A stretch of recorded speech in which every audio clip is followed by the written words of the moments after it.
जब कोई रास्ता ना दिख रहा हो, सब कुछ खत्म हो चुका हो और कुछ भी समझ में ना आ रहा हो, तो सिद्धि विनायक गणपति गणेश जी महाराज ही एकमात्र सहारा है।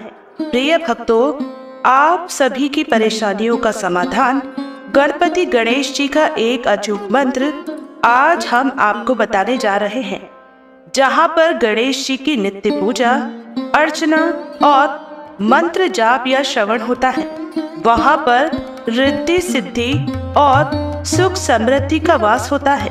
ऐसे स्थान पर अमंगल कार्य, घटनाएं और दुख दरिद्र बुरी नजर से बचाव रहता है। घर में सकारात्मक ऊर्जा का वास होता है। इसलिए तो गणपति महाराज जी के भक्त अपने अपने घरों में गणेश जी की मूर्ति और तस्वीर लगाकर रखते हैं। जिस घर के मुख्य द्वार पर गणेश जी की प्रतिमा या तस्वीर होती है, उस घर में रहने वाले लोगों की दिन ब दिन उन्नति होती जाती है। अगर आप हमारे बताए गए इस अचूक मंत्र का श्रवण पूरा 108 बार नियमित रूप से करते हैं, तो आने वाली धनतेरस पर आप सब कुछ पा सकते हैं, जिसे आप मन में हमेशा विचार करते हैं। गणपति गणेश जी सभी विभिन्न बाधाओं को हरने वाले हैं, इसलिए उनको विघ्नहर्ता भी कहते हैं। रिद्धि सिद्धि गणेश जी की पत्नियां हैं। गणेश जी के मंत्र साधना और पूजा पाठ यदि विधि पूर्वक की जाए, तो उनकी पतिव्रता पत्नियां रिद्धि सिद्धि भी प्रसन्न होकर घर परिवार में सुख शांति और संतान को निर्मल विद्या बुद्धि देती हैं। विश्वकर्मा की रिद्धि सिद्धि 2 कन्या हैं, जो गणेश जी की पत्नियां हैं। सिद्धि से क्षेम और रिद्धि से लाभ नाम के शोभा संपन्न 2 पुत्र हुए।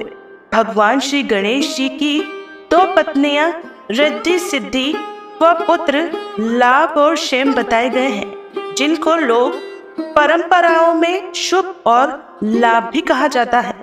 जहां भगवान गणेश विघ्नहर्ता है, तो उनकी पत्नियां रिद्धि सिद्धि यशस्वी, वैभवशाली और प्रतिष्ठित बनाने वाली होती हैं।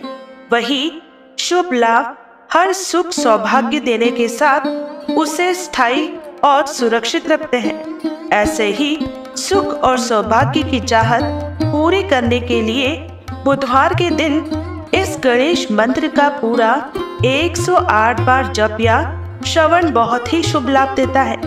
प्रिय भक्तों, आज हम आपको गणेश जी का मंत्र बताने जा रहे हैं। जो भी जातक जिनका विवाह नहीं हो रहा है या विवाह में अड़चन आ रही है, कोई परेशानी है, कोई कठिनाइयां है या कोई विघ्न विवाह में आ रहा है, आप सभी जानते हैं कि हर माता पिता अपने बच्चों के विवाह के लिए कितने चिंतित होते हैं।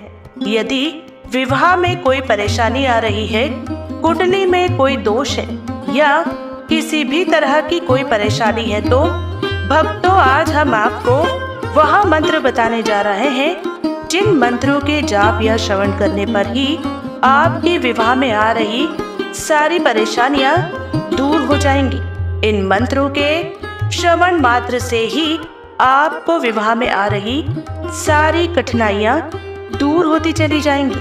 आपके बच्चों का जल्द से जल्द विवाह संपन्न हो जाएगा। बस आपको केवल इतना करना है कि प्रतिदिन हमारे दिए गए मंत्रों को 108 बार श्रवण करना है, एवं जब तक आपका रिश्ता पक्का ना हो जाए, इन मंत्रों को प्रतिदिन 108 बार श्रवण अवश्य करें। इतना करते ही आप देखेंगे एक चमत्कारिक रूप से परिवर्तन, जो कि आपके जीवन को बदल देगा और आप लोगों को विवाह के लिए कॉल आना चालू हो जाएंगे और शीघ्र अतिशीघ्र आपके घर में शहनाइयां गूंज उठेंगी। तो भक्तों, यदि आपको वीडियो पसंद आए तो हमारे चैनल लॉर्ड्स ऑफ चालीसा को कृपया करके सब्सक्राइब जरूर करें, वीडियो को लाइक करें और ज्यादा से ज्यादा लोगों तक हमारे वीडियो को शेयर अवश्य करें। इतना करने से ही आप किसी अन्य लोगों की भी मदद कर सकते हैं। तो चलिए शुरू करते हैं। गणेश जी का मंत्र जय श्री राम हर हर महादेव। गणेश जी का महामंत्र इस प्रकार है।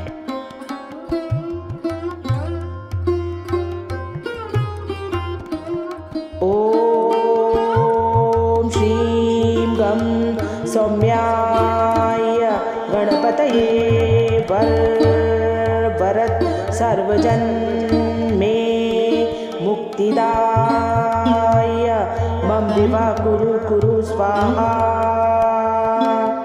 ओम श्रीं गं सौम्याय गणपतये वरद सर्वजन मे मुक्तिदाय मम विवा कुरु कुरु स्वाहा।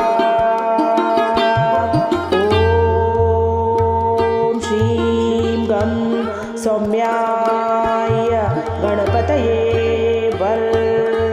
वरद सर्वजन मे मुक्तिदाय मम विवा कुरु कुरु स्वाहा।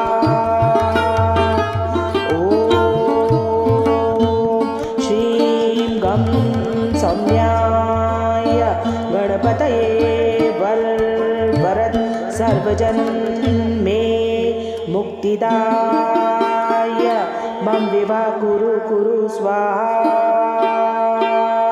ओम श्रीं गं सौम्याय गणपतये वरद सर्वजन मे मुक्तिदाय मम विवा कुरु कुरु स्वाहा।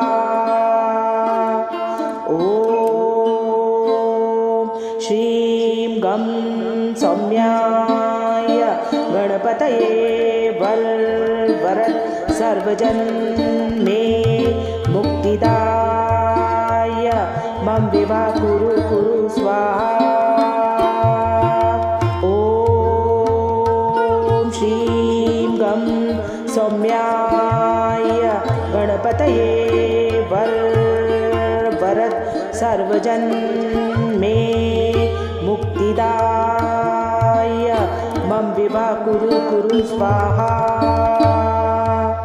ओम श्रीं गं सौम्याय गणपतये वरद सर्वजन मे मुक्तिदाय मम विवा कुरु कुरु स्वाहा।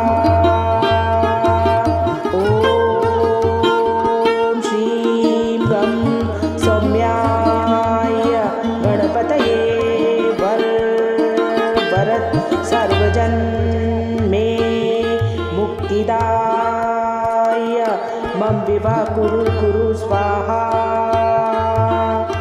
ओम श्रीं गं सौम्याय गणपतये वरद सर्वजन मे मुक्तिदाय मम विवा कुरु कुरु स्वाहा।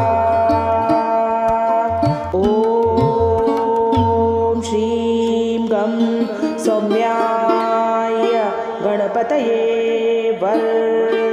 वरद सर्वजन मे मुक्तिदाय मम विवा कुरु कुरु स्वाहा। ओम श्रीं गं सौम्याय गणपतये वरद सर्वजन मे मुक्तिदाय मम विवा कुरु कुरु स्वाहा। ओम श्रीं गं सौम्याय गणपतये वरद सर्वजन मे मुक्तिदाय मम विवा कुरु कुरु स्वाहा।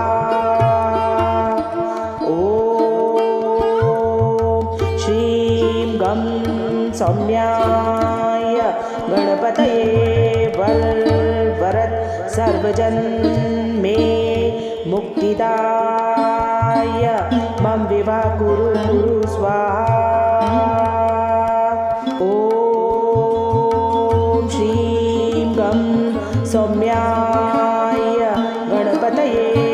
वर वरद सर्वजन मे मुक्तिदाय मम विवाह कुरु कुरु स्वाहा।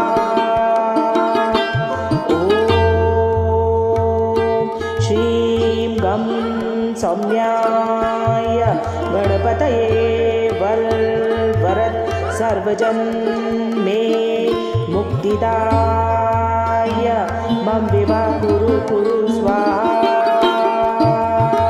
ॐ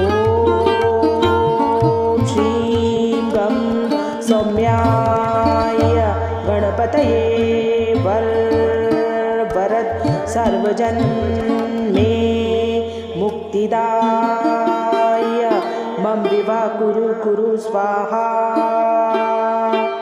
ॐ श्रीं गं सौम्याय गणपतये वर वरद सर्वजन मे मुक्तिदाय मम विवाह कुरु कुरु स्वाहा। ॐ श्रीं गं सौम्याय गणपतये वर वरद सर्वजन मे मुक्तिदाय मम विवाह कुरु कुरु स्वाहा। ॐ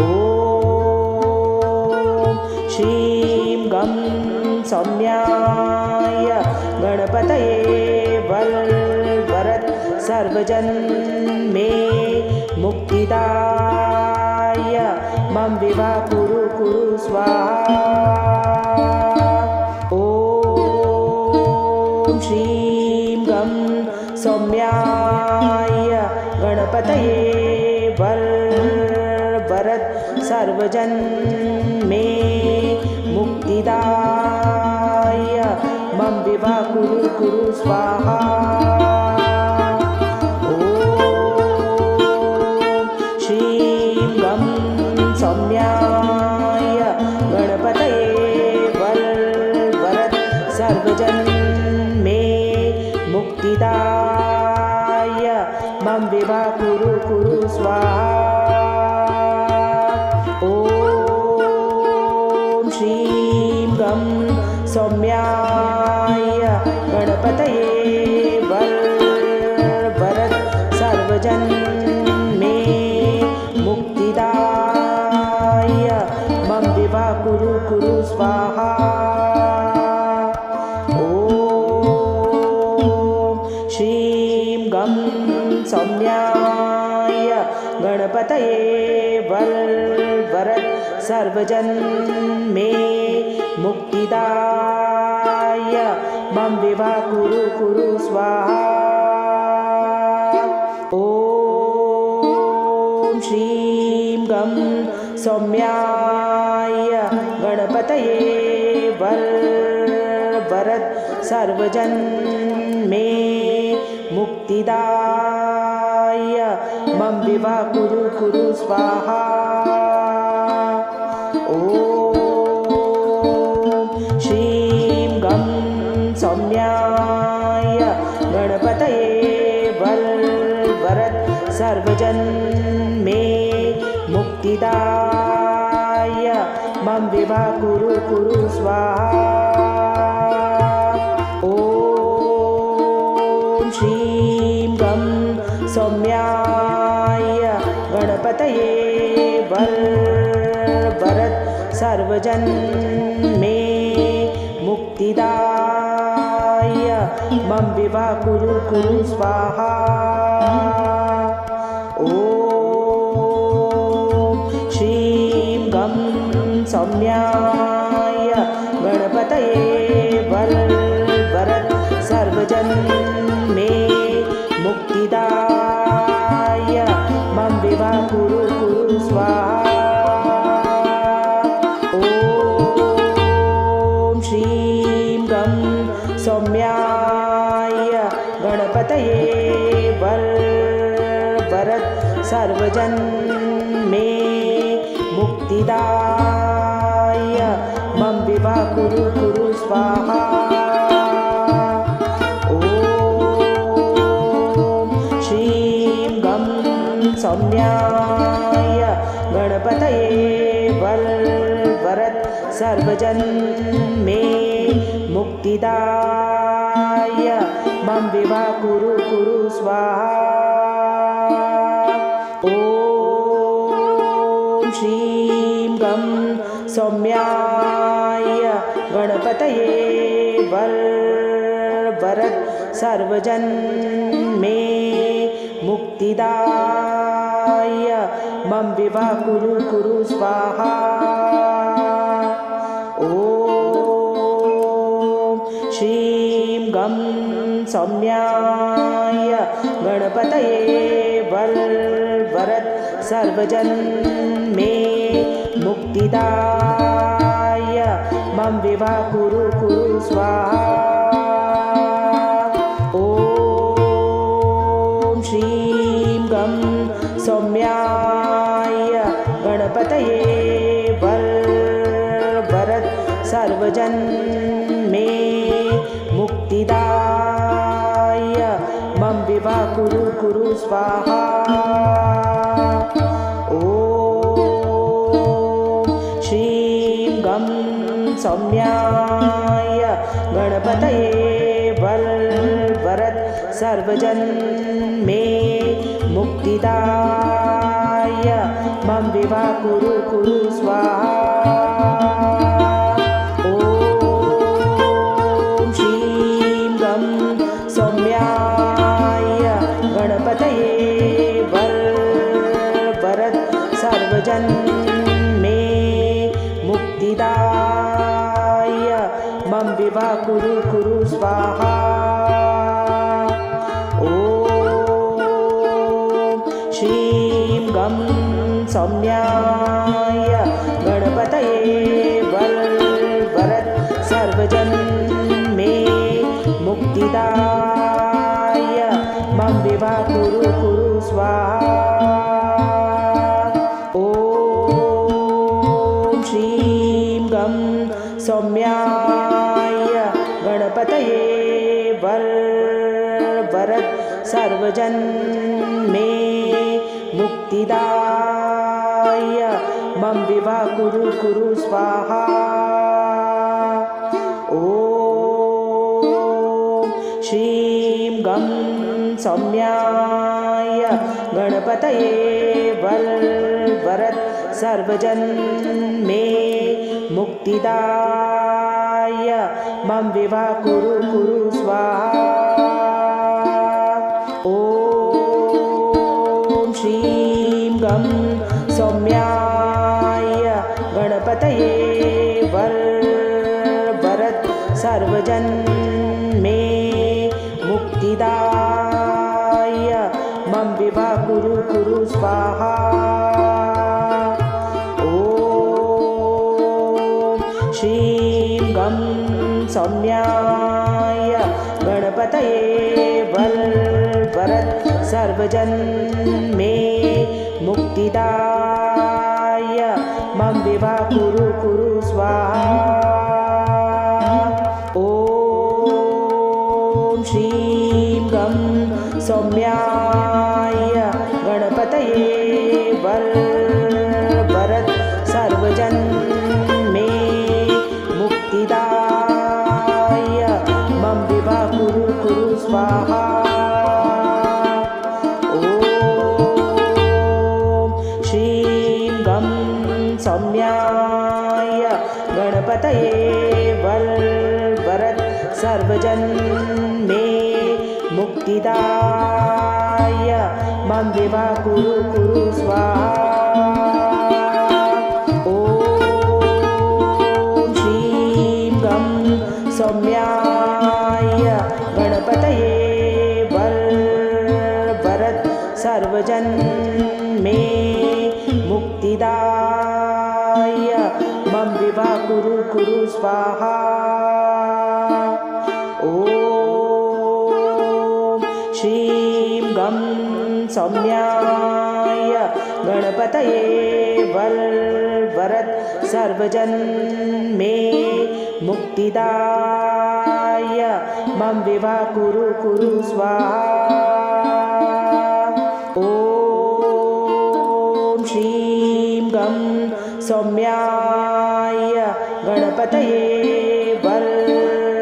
वरद सर्वजन मे मुक्तिदाय मम विवाह कुरु स्वाहा।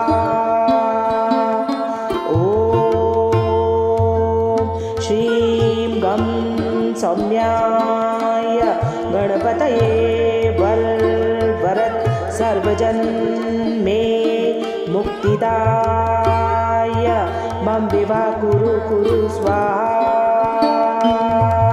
ॐ श्रीं गं सौम्याय गणपतये वरद सर्वजन मे मुक्तिदाय मम विवाह कुरु स्वाहा। ॐ श्रीं गं सौम्याय गणपतये वरद सर्वजन मे मुक्तिदाय मम विवाह कुरु स्वाहा। श्रीं गं सौम्याय गणपतये वरद सर्वजन मे मुक्तिदाय मम विवाह कुरु स्वाहा। ॐ श्रीं गं सौम्याय गणपतये वरद सर्वजन मे मुक्तिदाय मम विवाह कुरु स्वाहा। ॐ श्रीं गं सौम्याय गणपतये वरद सर्वजन मे मुक्तिदाय मम विवाह कुरु स्वाहा। ॐ श्रीं गं सौम्याय गणपतये वरद सर्वजन मे मुक्तिदाय मम विवाह कुरु स्वाहा। ॐ श्रीं गं सौम्याय गणपतये वरद सर्वजन मे मुक्तिदाय मम विवाह कुरु स्वाहा। ॐ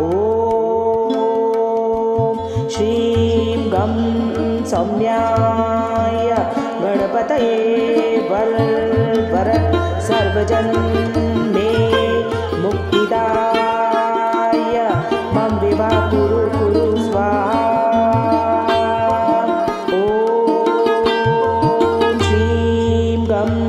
सौम्याय गणपतये वरद सर्वजन मे मुक्तिदाय मम विवाह कुरु स्वाहा। ॐ श्रीं गं सौम्याय गणपतये वरद सर्वजन मे मुक्तिदाय मम विवाह कुरु स्वाहा। ॐ श्रीं गं सौम्याय गणपतये वरद सर्वजन मे मुक्तिदाय मम विवाह कुरु स्वाहा। ॐ श्रीं गं सौम्याय गणपतये वरद सर्वजन मे मुक्तिदाय मम विवाह कुरु स्वाहा। ॐ श्रीं गं सौम्याय गणपतये वरद सर्वजन मे मुक्तिदाय मम विवाह कुरु स्वाहा। ॐ श्रीं गं सौम्याय गणपतये वरद सर्वजन्मे मुक्तिदाय मम विवाह कुरु स्वाहा। ॐ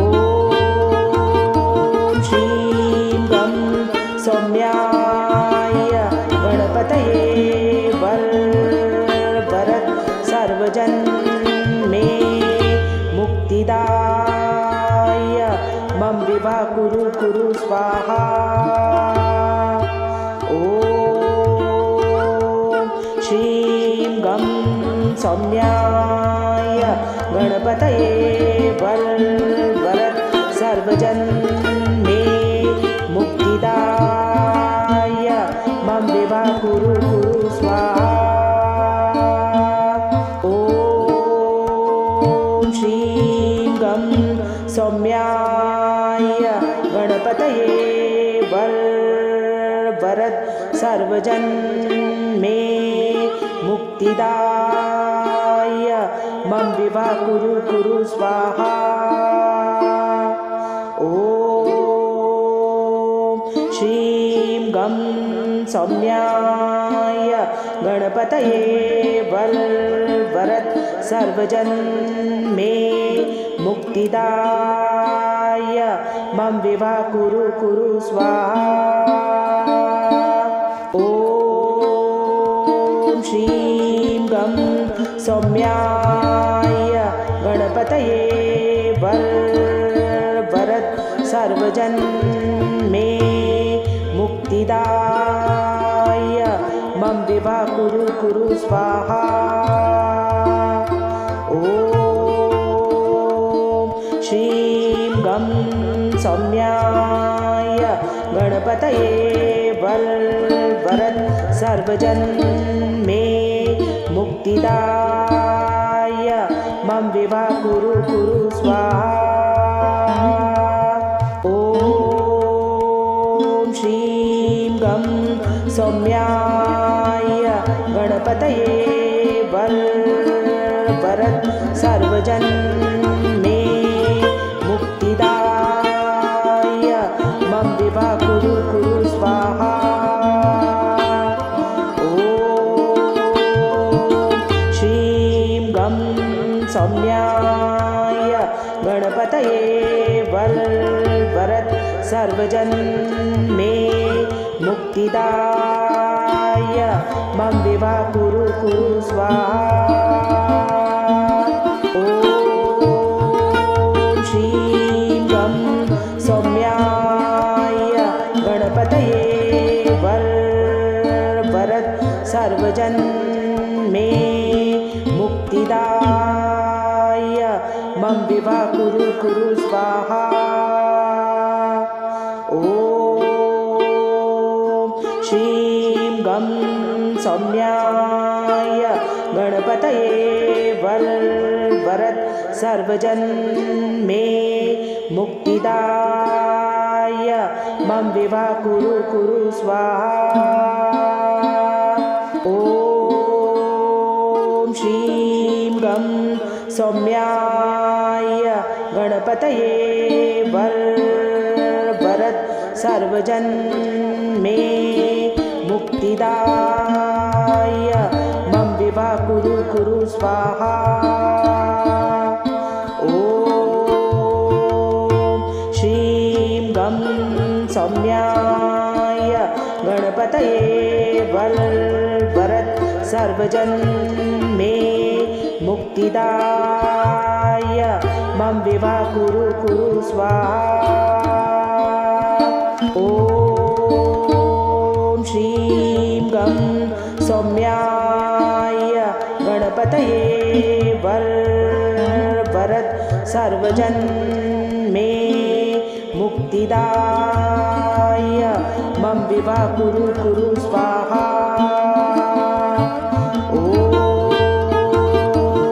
श्रीं गं सौम्याय गणपतये वरद सर्वजन्मे मुक्तिदाय मम मम विवा कुरु कुरु स्वाहा। ॐ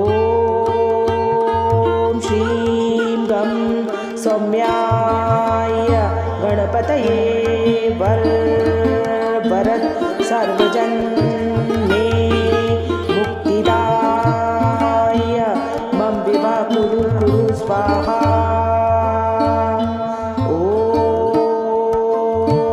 श्रीं गं सौम्याय गणपतये वरद सर्वजन मे मुक्तिदाय मम विवा कुरु कुरु स्वाहा।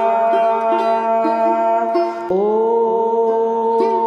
श्रीं गं सौम्याय गणपतये वरद सर्वजन मे मुक्तिदाय मम विवा कुरु कुरु स्वाहा। ॐ श्रीं गं सौम्याय गणपतये वरद सर्वजन मे मुक्तिदाय मम विवा कुरु कुरु स्वाहा। श्रीं गं सौम्याय गणपतये वरद सर्वजन मे मुक्तिदाय मम विवा कुरु कुरु स्वाहा। ॐ श्रीं गं सौम्याय गणपतये वरद सर्वजन मे मुक्तिदाय